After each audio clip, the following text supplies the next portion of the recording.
Okay, so we're going to do a quick example here of, hello, this is your art teacher paging 5th and 6th grade class. Do you copy? Okay. Okay, so we're talking cross-hatching, hatching, and stippling here. It's just a way to add texture and value to your projects. So for this guy right here, I added some cross-hatching along the body. I'm just going back over, this is an old example, but it's kind of like it's a nice little way to see something halfway done. Adding cross-hatching adds some visual texture to like the fuzzy body of a butterfly. Stippling is where you add a bunch of little dots really close together. And on my big example that you can see on the cupboard cabinet over there, the art cabinet, you can see that sometimes the dots are closer together.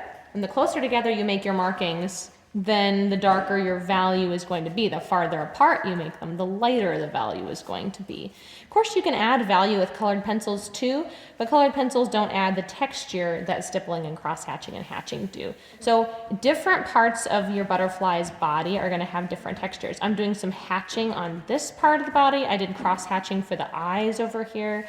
I did some stippling around like some of the markings. So wherever you see those different textures with the stippling and cross-hatching and hatching is where you can add it to your butterfly. Once the stippling and the cross-hatching is done, then you can start adding some colors with colored pencil, and I'll pass those out soon too. But you don't want to just color flat with one color. You can see where I've got, you guys remember how we layered colored pencils in the op art project? It's kind of going to be similar to that, how you have, well, you didn't really layer colors with that. You kind of had one value go from dark to light. You can use varying pressures to create different colors. You can also layer colored pencils to create different colors too. Like I have a yellow here that I layered with an orange. They're so rich. Butterflies are so richly colored. They don't all have to just be like one color for each part. So, does that answer your guys' questions about the hatching and cross-hatching? What? So, upstairs on the butterfly, What shade should you do it? That's great. Yeah, there you go. Fuzzy abdomen.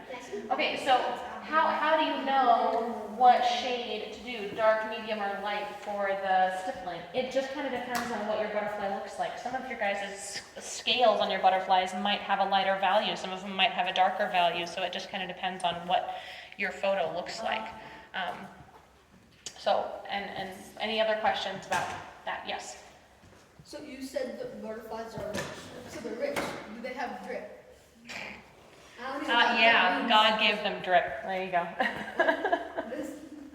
They got swag. Butterflies, they're the OG. Great, good for you. Okay, so that's how you do the cross-hatching and stippling and hatching. But basically you want to make sure that before you start doing all of that, if you've got a bunch of little spots and like little stripes and other little areas where their colors are different, you may want to sketch those in first, either in pencil or draw them in with your fine liner. Because if you've got a whole bunch of these little areas where the colors are different, you want to make sure that you have that mapped out on your project so you know where one color starts and one color stops. You don't want to be just doing that straight in colored pencil. You at least want to have a roadmap of where you're going. Okay?